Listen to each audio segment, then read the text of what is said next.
Greetings. Today we're going to look at the Napoleonic era, which stems roughly from 1799 to 1815. This is part of our Unit 1.3, Age of Revolutions, Revolutions in Practice, and kind of a continuation of the French Revolution as Napoleon's rise stems directly from that time period. Our self-test questions here today explore what factors contributed to Napoleon's rise to power. How was he able to come to power? And we want to look at what positive impact did he have on either France or other nations of Europe. Because even though he was a war leader whose wars of aggression arguably caused thousands and thousands, if not millions of deaths, he did have a positive impact on some elements of Europe culture as well.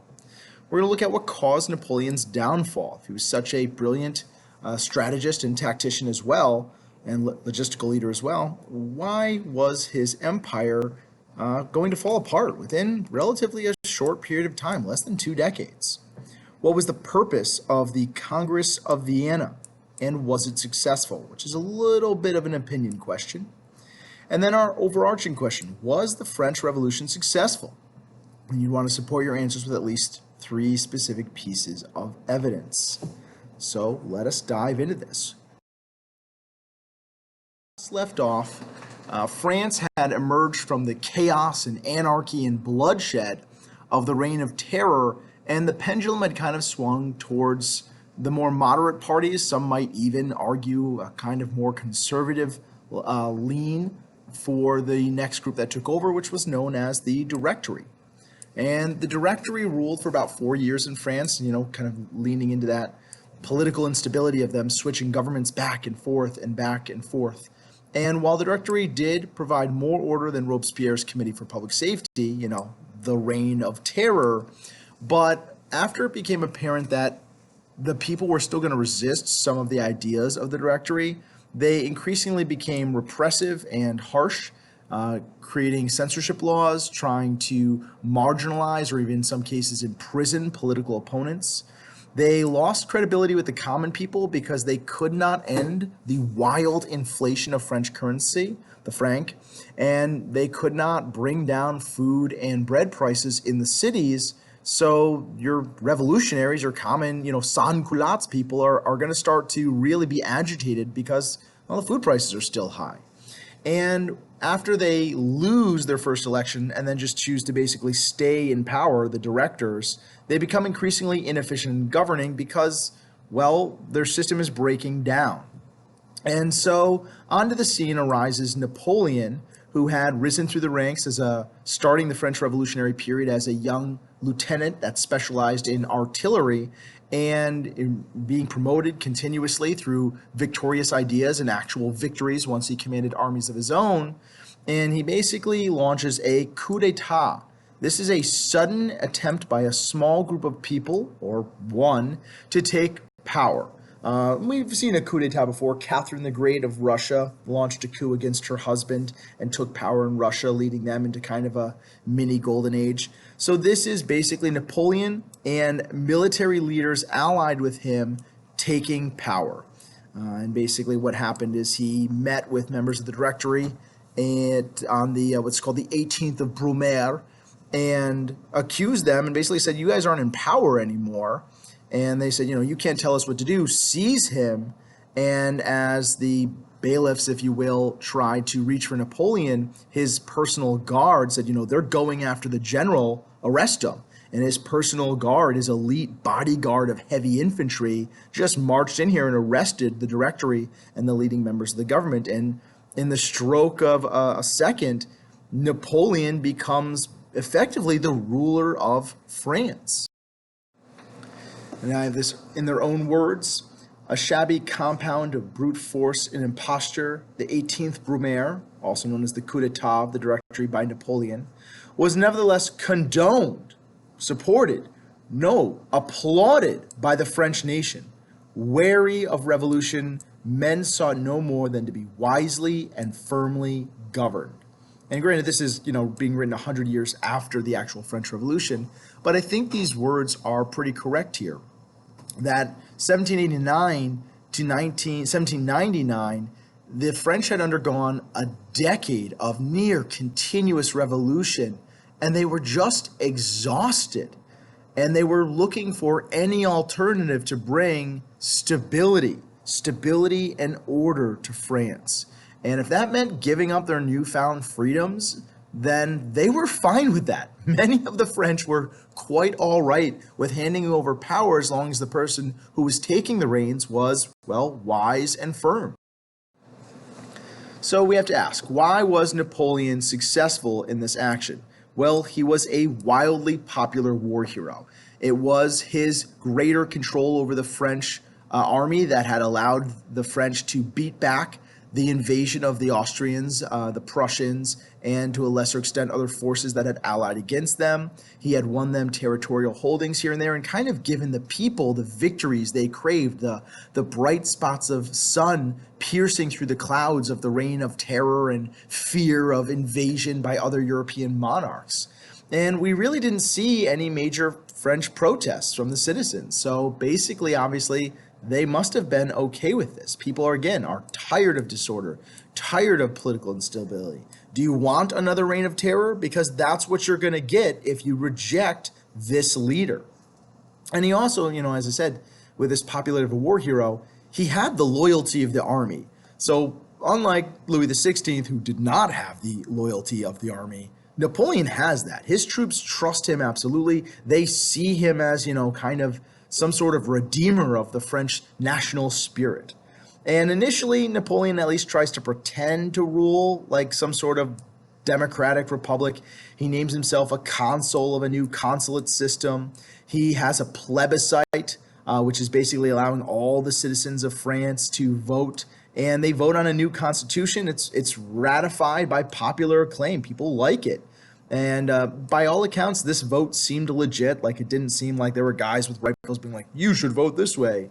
It seemed like it was a legitimate vote that really the people had given him political power after this coup, of course. So Napoleon the general, Napoleon the emperor, he crowns himself emperor of a new French empire shortly after taking power in 1804. It's not enough to be consul, he is emperor. Famously, even though monarchs are supposed to be crowned by a religious leader, he took the crown from the Pope, crowned himself, and crowned his wife as well. Kind of showing that it wasn't God that put him on the throne, he put himself on the throne. And effectively, as emperor, he is a military dictator. He's in charge. What solidifies this control? Yes, support of the people, absolutely, but also the fact that he was in total control of the military and they were absolutely loyal to him.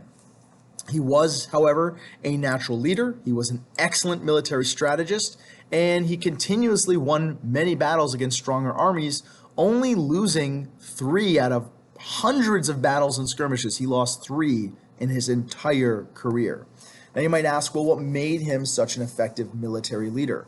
Well, one is he devised a system known as the corps system for his armies. Other armies were big, lumbering, plotting groups of men that marched across the countryside. They were organized as giant armies en masse and were kind of operated as so, which didn't make them very organized, didn't make them very nimble, not very able to quickly respond. Napoleon split the French army up into these corps, and each corps was well-rounded. They had infantry, light infantry, skirmishers, cavalry, artillery. We maybe would akin them today to a modern regimental combat team. So they could do a lot of different things, and their commanders were given a lot of freedom to do different things, which means he placed trust in his commanders to act and react to the battlefield situation, which means they were much more likely to be able to kind of capitalize on a military advantage in the site of a battle, or if need be, get the heck out of Dodge if things were turning south. Another reason Napoleon's military was so very successful stemmed from his origins as a lieutenant in the artillery. And that kind of created a love of artillery in Napoleon's mind. And so when he fashions his armies, he embraces modern artillery, new scientific inventions of the scientific revolution, better gunpowder, better firing mechanisms, more well-forged cannons like superior metal, as well as better sighting mechanisms and the mathematics to allow them to provide covering fire or aggressive fire using artillery and cannons are all newer things that Napoleon learned in school and took great advantage of. And he created his artillery units as kind of separate military units that could be attached and detached to any corps of his liking. And he also used lighter cannons. A lot of his enemies were using these big, huge cannons, and he had those as well, mortars, etc. But he thought that smaller cannons that could be moved quickly to new positions to kind of forward advance towards enemy soldiers and provide a continuous fire of artillery was superior, and arguably his strategy worked out. Another advantage Napoleon had is logistics. He knew that an army marched on its stomach, that soldiers who were hungry or cold or were running low on ammunition and gunpowder were afraid or did not feel taken care of by their general. So Napoleon put a great emphasis on proper logistics, getting food to his soldiers. The French army was one of the best fed in all of Europe at the time. That also prevented them from getting sick. His camps were organized with proper latrine systems, so the soldiers were unlikely to be drinking, basically their own dirty water from the latrines, the toilets. And because of this, his soldiers were loyal to him. His soldiers were in better physical health and shape to fight. He promoted battlefield surgeons who were on the cutting edge of research back then, so people could get back in the fight quickly.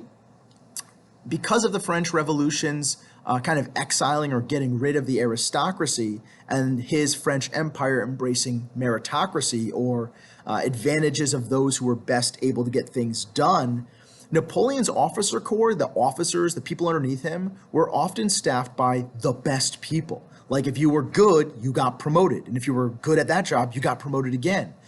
And the armies he fought, Austria, Russia, Prussia, even Great Britain, oftentimes their militaries, the officers, the captains, colonels, majors, etc., most of them were aristocrats. Some of them were brilliant, like Wellington from Great Britain was both a aristocrat, a noble, and a brilliant military commander.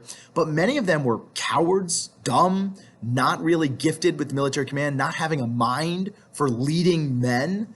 And so his officer corps was just better, superior through that meritocracy.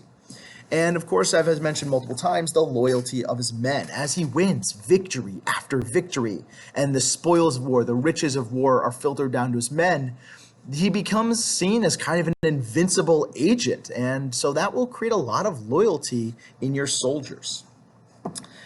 Through his rule, as he expands his territory, he ends the Holy Roman Empire. We don't really talk about them because, well, he ends them shortly into our year. But that is going to pave the way for later German unification. So Napoleon as Emperor of France, what did he do for France? Well, one of the first things he did was create lycées, or state-sponsored schools. Now, his idea for creating these schools was it would give his empire better civil servants, people to run the French bureaucracy, tax collectors, engineers, etc., and military officers as well. But these lycées were paid for by state funds, and while not everyone had free access to this education, it was done through a merit system. So basically, if you could read, write, and have skills and pass tests, you got into the lycées and you got into better and better schools. It opened up education to a much wider branch of French people that had ever occurred. And after Napoleon's downfall, the lycées are kept by the following French governments, and many of them become centers of engineering research, medical research, and all sorts of other developments in Europe, not just in France, and become really foundational institutions of learning. He is able to stabilize the French currency. Unlike the Directory, unlike the Committee for Public Safety, Napoleon is able to clamp down on the currency using his absolute control. He didn't actually fix the economy entirely. He's just like, yeah, no, this is what money means. This is what we are going to buy and sell goods for. And that helped stop inflation. That helped control and stabilize bread prices. Now, while bakers and grain suppliers grumbled at this because they weren't allowed to charge what, the going market rate was, what it did is put food in people's bellies. and give people confidence in this new government in France. So again, he's supported and loved by the French people. He created France's first national bank, a bank that would be backed up by the actual treasury of France. And these were new ideas during this time period, the idea of creating a national bank. America had one at this time. Other countries here and there had one, but France had not. And then he orders this bank to give loans to businesses. So while business had kind of stalled during the French Revolution, all of a sudden now there is money being given out in the form of loans. People can start new businesses. People can continue businesses operating that had been kind of fallen onto financial hardship and financial problems. And so this is going to open up the economy, which is then going to create more jobs for people as industries get moving again. Money's flowing in the economy. It's not inflated. It is proper money. People can buy and sell goods and food and all sorts of things. So basically, he stabilized the entire economy of France. Adding into this, he creates a system of fair taxation. He does away with that unfair taxation of the Ancien regime, the old three-estate system. Remember, really unfair taxation? Well, he does away with that. And in its place, he creates a system where all were taxed. Everyone pays a tax as a proportion to the income they make. Considered widely more fair. Again, this makes him widely embraced by the people. He normalized relations with the Catholic Church. You might remember that during the height of the French Revolution and the Reign of Terror, that priests had been forced to sign a loyalty oath. Those who did not sign a loyalty oath to the new Republican government of France were jailed. Many of them were killed. And the Pope basically broke off contact with France. And Napoleon reached out to the Catholic Pope and said, hey, you know what? France is never going to be a total church and state together government again, but we would like to be embraced by the religion. There are many Catholics in this country, and I would like to normalize the relations and exchange diplomats. And the Pope was okay with that.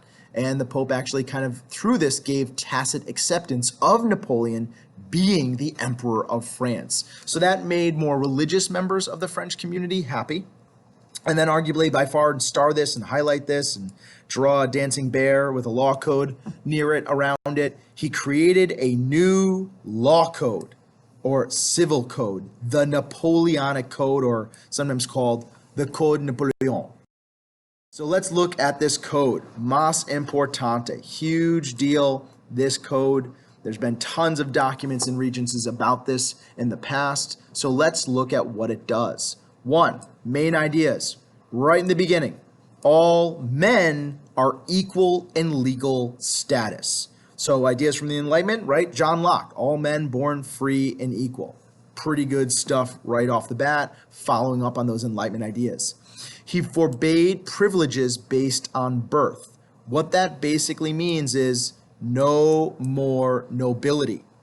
Right, you can have a title, sure, if you own land, whatever, but there's going to be no special privileges. The nobles are still going to have to pay taxes. The nobles can't force peasants to work on their land. The nobles can't force people to work on their house for free. That corvée labor, all that goes out the window. The ability to have the best government jobs just because you're noble, gone. The ability to have a military command just because you're noble, gone. The ability to wear swords in public as a sign of your noble status, gone. The fact that only certain colors and outfits could be worn by the nobles, gone.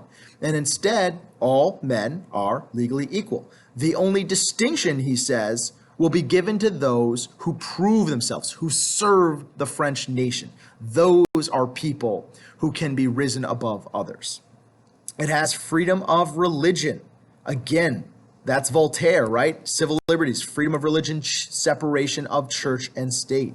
He creates a civil service with exams and says that government jobs will only go to the most qualified. So again, kind of digging into that anti-noble status. He creates a fair system of taxation within this Napoleonic Code. A downside, right, bummer, is he does reduce women's rights. Arguably, under the French Republic and even the Directory that came before, there had been a widening of female rights, of women's rights in France.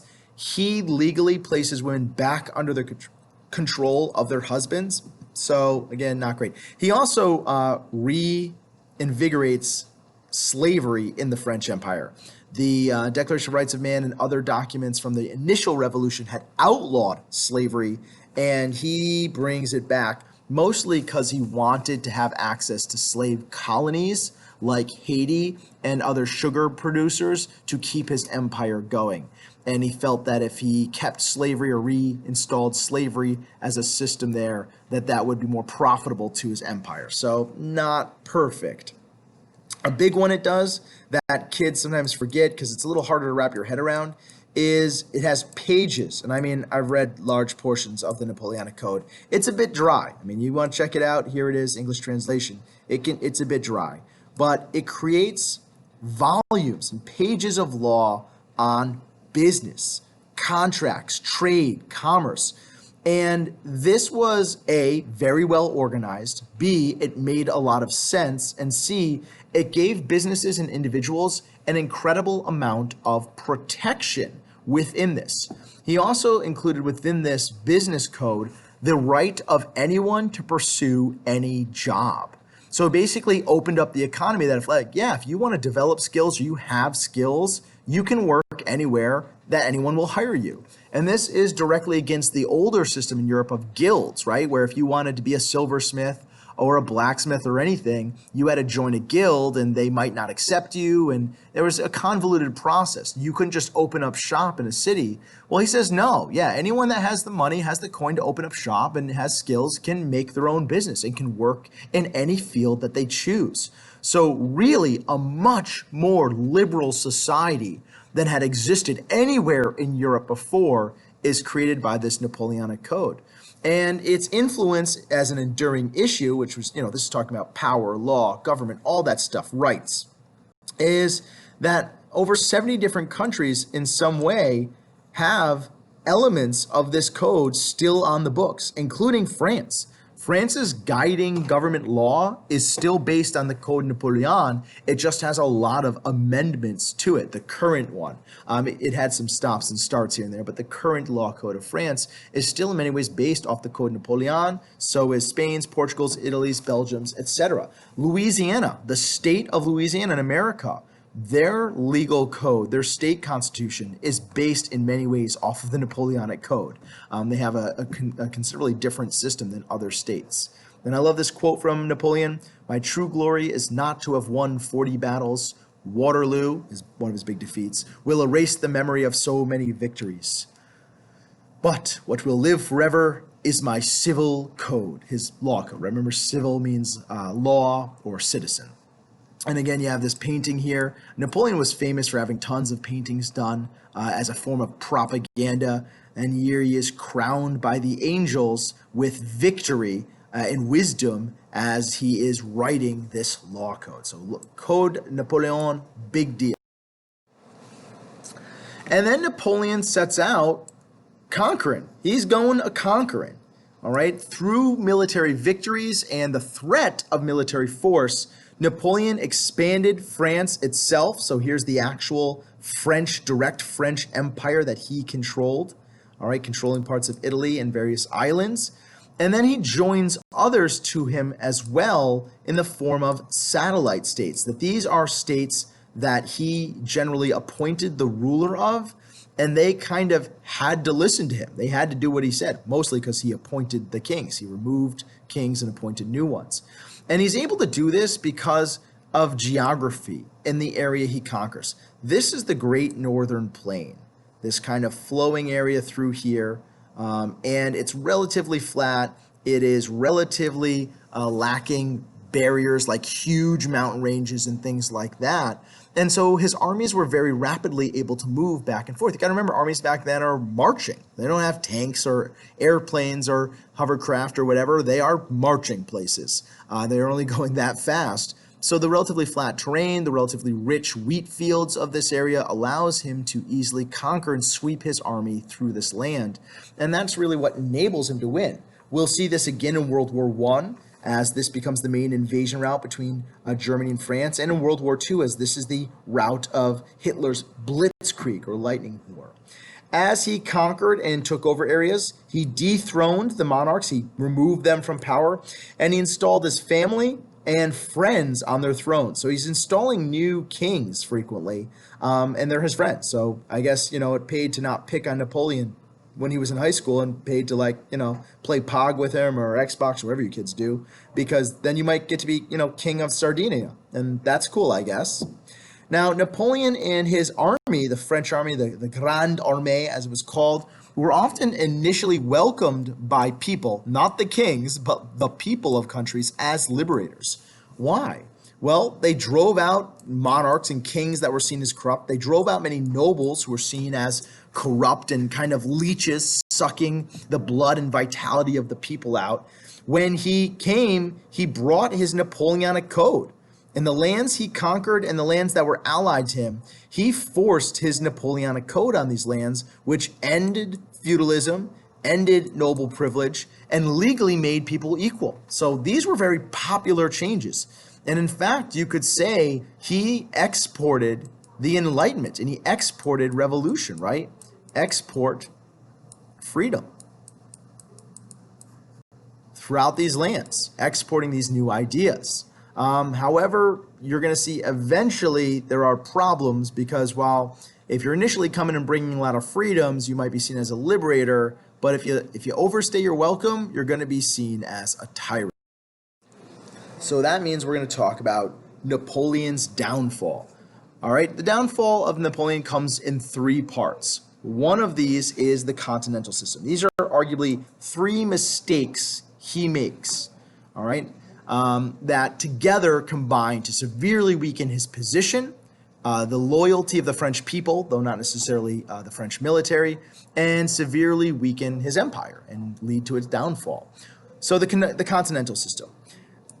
Even though Napoleon's wildly successful on continental Europe, uniting them to kind of like one empire through allies and satellite states, he could not defeat England. They're an island nation, so they're protected by this island status. To knock them out of the war, you have to invade with a fleet, which is very dangerous, which a lot of things can go wrong there.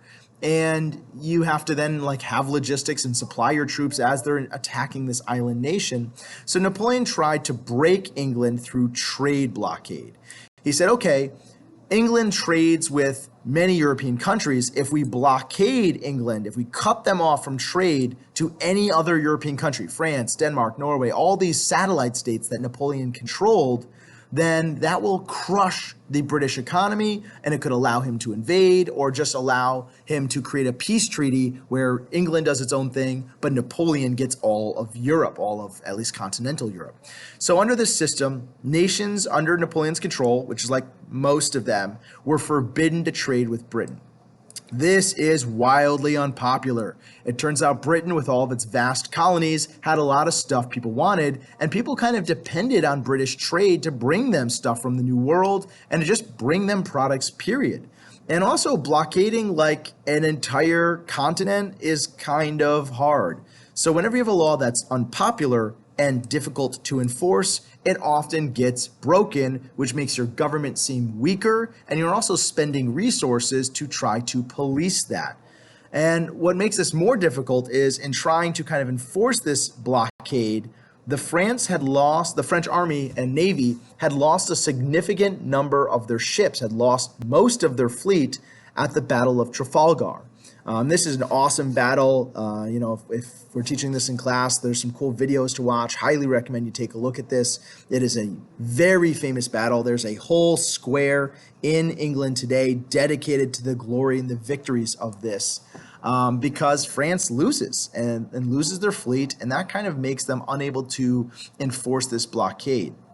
The result, it weakened the economies of France because they did depend on this trade too, and it was difficult to enforce. Did little to eventually hurt Great Britain. They just decided to trade with other people. And it really ticked off France's allies, the other states, the satellite states controlled. And here's an example of this map showing just how complex it is to try and enforce this. You're trying to blockade literally all of Europe except for Portugal, which did not bow down to Napoleon initially. So Great Britain just traded goods into Portugal, just riding dirty, and then distributed it to other parts of Europe. Which brings us to our next major mistake. Portugal didn't initially bow down. They were allied with the United Kingdom or Great Britain, so they continued to resist, which leads to the second major mistake, the Peninsular War. 1807 to 1814. Napoleon invaded Portugal through Spain. His goal was to knock Portugal basically into compliance, to take them over and be like, yeah, no, you're following the continental system too. And then when he's in Spain, even though Spain helped him invade Portugal initially, he decides, you know what, I can't really trust the Spanish kings, or I'd rather have my own people on the throne. So he forced the Spanish king to abdicate, to give up his throne, and he installed his brother Joseph, on the Spanish throne. And this was super unpopular. The Spanish people were like, this is not our king. Why did you do this? This doesn't make any sense. We used to be your allies. And so now you see this massive series of revolutions and revolts against French control in Spain. And this turns into nearly a decade-long war.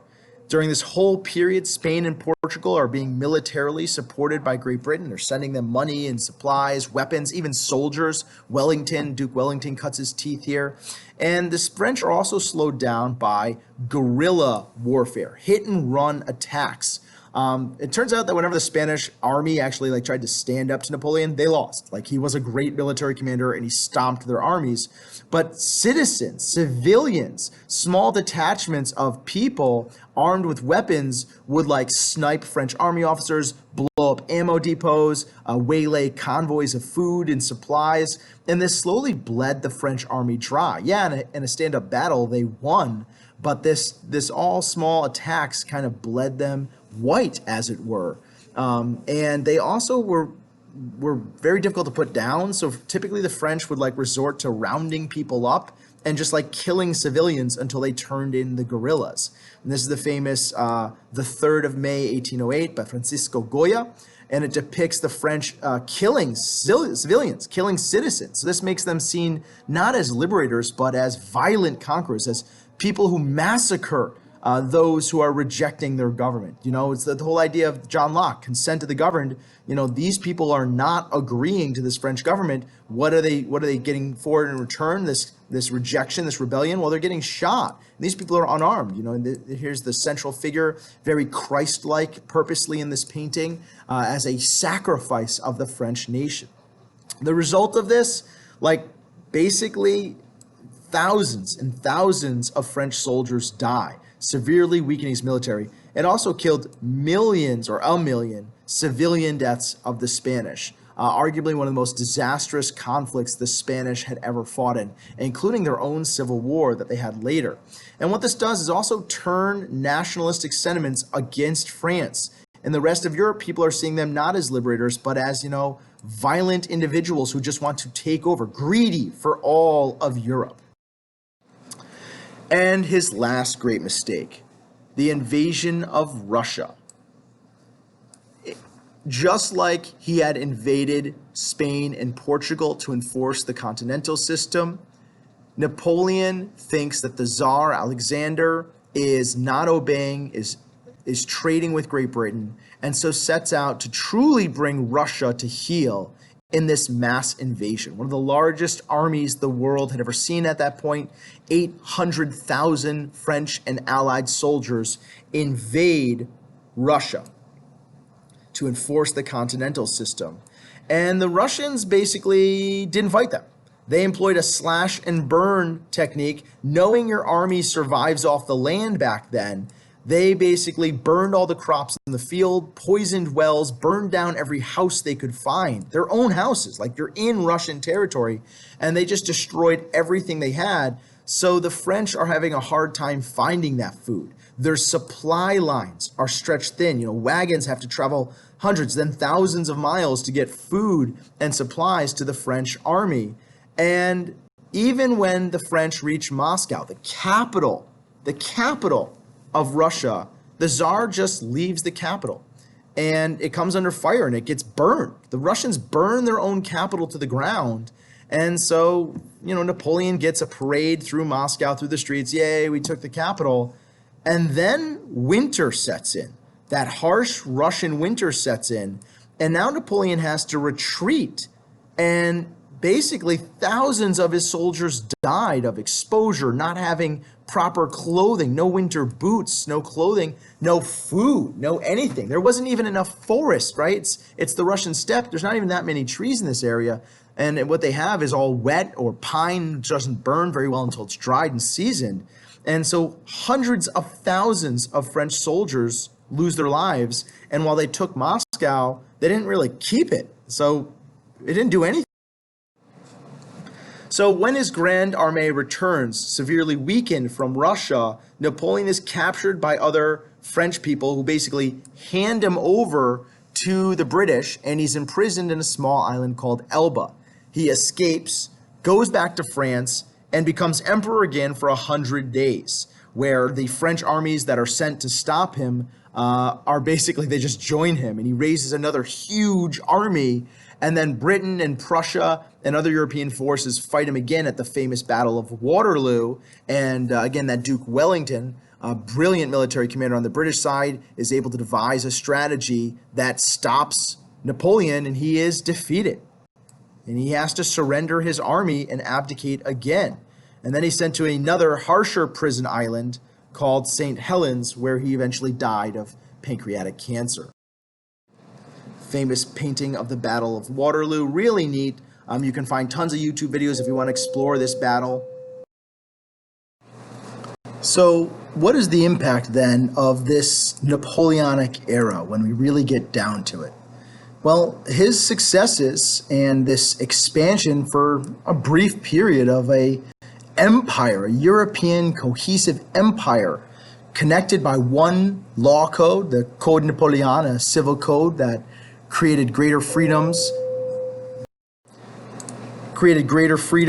and ideas, is going to have a long-lasting impact, specifically in the conceptualization of nationalism. All right, now you have the older definition of nationalism that you guys know, the pride in or loyalty to one's country, but the Regents has increasingly turned to this as the proper definition.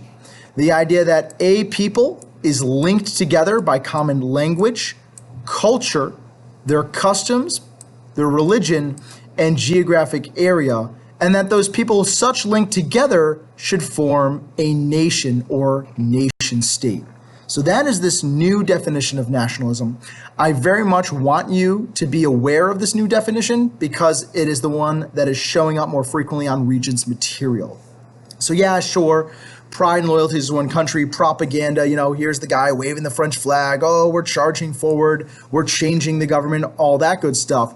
But it's also the idea that, well, the area of France, the kingdom of France, bound together by a common religion, bound together by French custom, by the French language, by French culture, cuisine, cooking, novels, etc., that should be the French nation. So very much that picture evokes both definitions. And other elements of this new and emerging nationalism is that people should transition from identifying locally, the town, the village, their religion, to more people identifying with their idea of their country or their nation state.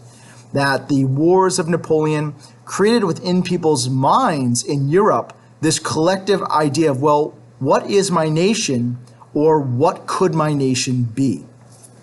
So other ways to word this or examine this is, as Napoleon removed kings from power and set up these new governments, subjects, i.e. subjects in a kingdom subject to the will of the king, increasingly they're turned into citizens. And in fact, that's what the Code Napoleon says, that it clearly defines what makes a citizen and the rights and responsibilities of a citizen. So the French Revolution and the Napoleonic period arguably could be said to have turned subjects across Europe, beholden to their king with absolute power, into citizens. And again, not in every single country, but in many. Napoleon increased French nationalism, or both pride in their country and identification as a French nation, through his victories and the glory of the French Empire, how great they were. And though he ended up losing his final battle at Waterloo, he won many more than he lost. And he also contributed to nationalism against French domination. in the countries he invaded: Spain, Portugal, the Germanic lands. Germany doesn't quite exist yet. The Italic lands, Netherlands, and Russia, because all these countries resented French dominance and rose up in rejection of him. Other causes that contributed to this rising tide of nationalism, right? This is going to be an ocean wave of nationalism that is going to course through Europe and kind of sweep through it over the next couple decades. Arguably, we're seeing a rise of nationalism and specifically nationalistic goals in Europe right now, too, and actually in international politics, period. One of them is better transportation and communication.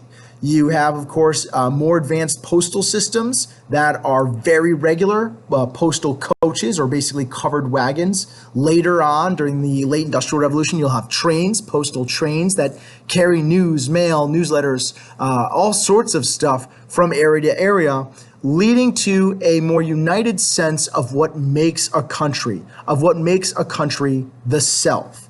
If you're reading the specific dialect and hearing a specific dialect, and that becomes then associated with this is the French language, then that will more and more unify the people together.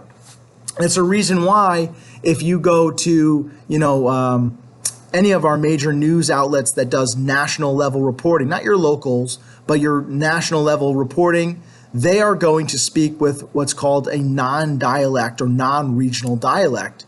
They try to have a very formal type of American English. You can't necessarily tell, is this person from the South? Are they from the West Coast? Are they from the Northeast? Are they from Boston?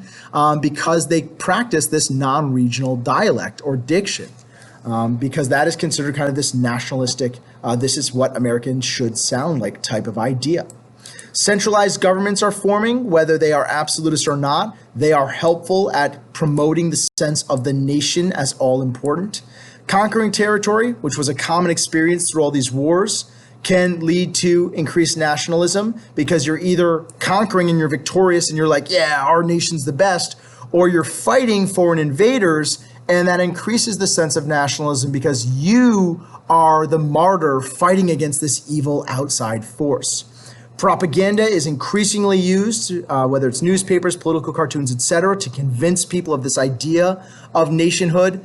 And also, as common education increases in the 1800s, the idea of universal education for all of a certain class and eventually universal education of all classes, you see the beginnings of indoctrination. Think of what we say every day in the morning in school, the Pledge of Allegiance, where you pledge to hold the Union together. Well, arguably, that's also a form of indoctrination, to teach Americans to fully accept a certain set of ideas. And that becomes popular in nations across Europe and across the world during this rising tide of nationalism. We're going to talk about this later, but the most famous examples of nationalism as a major force in the 1800s are, of course, nationalism in France under Napoleon and the Revolution, but also nationalism as a force that is unifying Germany and Italy and destroying the empires of Austro-Hungary Empire and having destructive impact on World War I and World War II. So after Napoleon's initial defeat and before his second defeat, we have the beginnings of the Congress of Vienna. Now you got to remember, Congress is just a name or a word that means to meet. So this is the meetings at Vienna. Now after his first defeat, they called together, and by they, because I know I'm not supposed to use they, I mean the big power players in Europe. The leaders of the greatest nations that were part of the coalition to defeat Napoleon. You have Tsar Alexander I. He's the guy that comes up with the plan to just burn everything in Russia. He's not going to lose to Napoleon because he never actually gives Napoleon a fight. He never stands up army to army, toe to toe, and fights Napoleon's Grande Armée. He just strings him along, float like a butterfly, kind of sting like a bee thing. So he gets invited. The foreign minister of Great Britain, Viscount Castlereagh, goes with the British interests as one of the main forces that supplied revolutionaries against France and that supplied the general and a great deal of the military might at Waterloo. King Frederick, the William III of Prussia, one of the other major alliances and forces that wanted to depose Napoleon, and a minister of the new French government, which would bring back the Bourbon dynasty would bring back a new Louis to be king, Maurice de Talleyrand. He is also going to host or be at this meeting, all attending the host, Prince Clemens von Metternich of Austria. And you remember, Austria is a seat of the Enlightenment. They had the Queen Maria Theresa and Joseph II, both individuals that were enlightened despots. But Prince Clemens von Metternich, he's seeing all the violence of the French Revolution, the violence of the Napoleonic Wars, and he's very much going to push back against these ideas. He is a conservative. He wants to bring back conservative stability to all of Europe. So all of these major power players are meeting to decide what is the fate of the continent of Europe now that Napoleon is defeated. Of course, they didn't know he was going to come back and have one last hurrah, but they continue to meet even while he is fighting at Waterloo. Congress of Vienna is mas importante. If you're following along in your notes, star, highlight, etc. So it's called the Congress of Vienna 1815 because they met, oddly enough, in Vienna, Austria, which was the capital of Austria. It's also still the capital of Austria. The host is Prince Metternich, and he's considered kind of the architect of this agreement. And he used it to expand Austrian power, but also, as I said, to return Europe to a more conservative stability. So at this Congress, even though the people had different internal goals in this meeting, there are several overarching goals that bound them together. One, they wanted to create a balance of power. They all kind of determined that the reason the Napoleonic Wars happened is that revolutionary France and Napoleon himself felt that France was so powerful that they could dominate all of Europe. So they wanted to build, arguably, a new map of Europe to make sure that no one European power, no one nation in Europe would ever become powerful enough to dominate the others. So what they did is they drew new borders, they drew new boundaries. They reinforced some strong nations, they created some strong nations bordering France, and they readjusted the borders to give some people access to resources that would allow them to resist French expansion in the future. Two, they restored monarchies. Napoleon dethroned many a king and queen, and they said, no, there is this theory of legitimacy that whatever the previous rule was, king or queen, etc., has a legitimate claim to the crown in their country. And by force, military force if necessary, we will restore these monarchs deposed by Napoleon. And so they were all restored right back to the thrones, some of them with much more limited power, depending on the country, but the monarchs did return. Three, he's got to bring in conservative stability. They restored a French monarchy, still of the Bourbon dynasty, and they tried to solidify them. What you actually saw was, in some cases, an increase in the use of secret police or police forces to kind of watch radicalism, watch Republican theories. And they wanted to kind of put a tamper on the liberalism. You know, they're not too open to this declaration of rights of man and the citizen, and they want to make sure there isn't another revolution in any of these European countries because they saw all of the Napoleonic Wars, the Reign of Terror. They're like, that's what happens when you have a revolution. And their fourth and final, other key element and goal of this Congress of Vienna was to prevent another European war. And this is kind of a fascinating one to me. You know, was this successful? They had hoped that by restoring monarchs, which they saw as kind of a wise guiding hand to government, especially if it was, you know, a quote-unquote good monarch, maybe one of these enlightened despots, that they would allow some of the freedoms demanded by liberalism, European liberalism, and kind of some of these constitutional movements, but still have a guiding helm of reason and logic and, you know, maybe a tad bit of that divine authority that monarchs brought. And they thought by tamping down on radicalism through increased use of secret police, as well as overall returning land and title and property in some cases to the nobility, that they could counter the worst elements of this radicalism.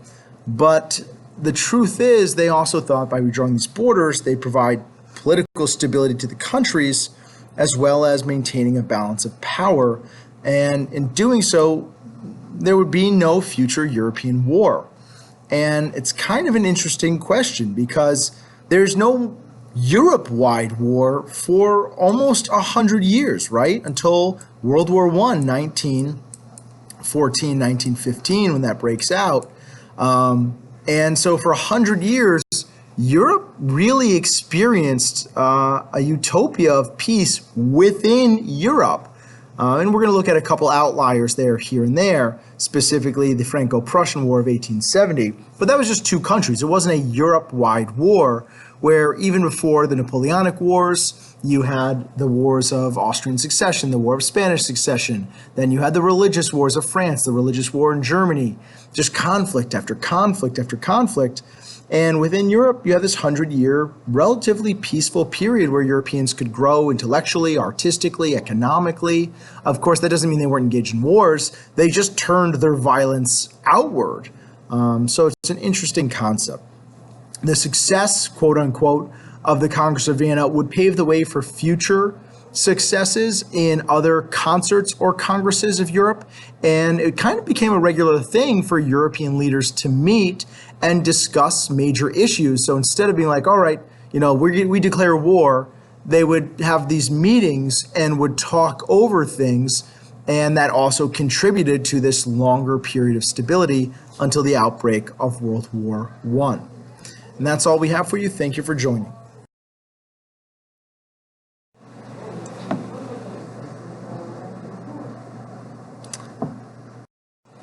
Oh, my apologies, it wasn't quite done yet. We do have a map to kind of show cause and effect, impact, all sorts of different stuff on this conflict. So at their height, you have the French Empire. 1810, Napoleon's armies are finding themselves in the greatest level of success, the dark purple being the actual French Empire, which has carved parts out of the Balkans, carved parts out of Italy, and expanded their overall territories in and of themselves into the lowlands, etc. The slighter pink is countries controlled by Napoleon because he basically staffed a relative there, or if he was not able to staff a relative there, that they were otherwise under his political sway and were joined to him in confederation or alliance. And then, of course, you had a couple of countries that were just straight up allied with him as well. And, it's not hard to figure out that this looks like, yeah, Napoleon has won. He has claimed pretty much all of continental Europe, except for those territories ceded to the Ottoman Empire, which had historically been theirs for quite some time anyways. And then you have Europe 1817. So this is at the end of the Congress of Vienna. They've hammered out the details, and then this is what Europe looks like. And France, you can see, has lost a variety of territories with new countries being carved out of it. That's that idea of nationalism leading to the creation of new countries. The Confederation of the Rhine and the Holy Roman Empire certainly no more. And instead you have this boundary of the German Confederation, which was that idea of creating these stronger states that bordered France. Specifically, Russia was increasingly a powerful military state, and that would check the ambition of future French rulers. So there's our map of these changes. Good map to know, especially the French Empire. That's a good map to be comfortable with.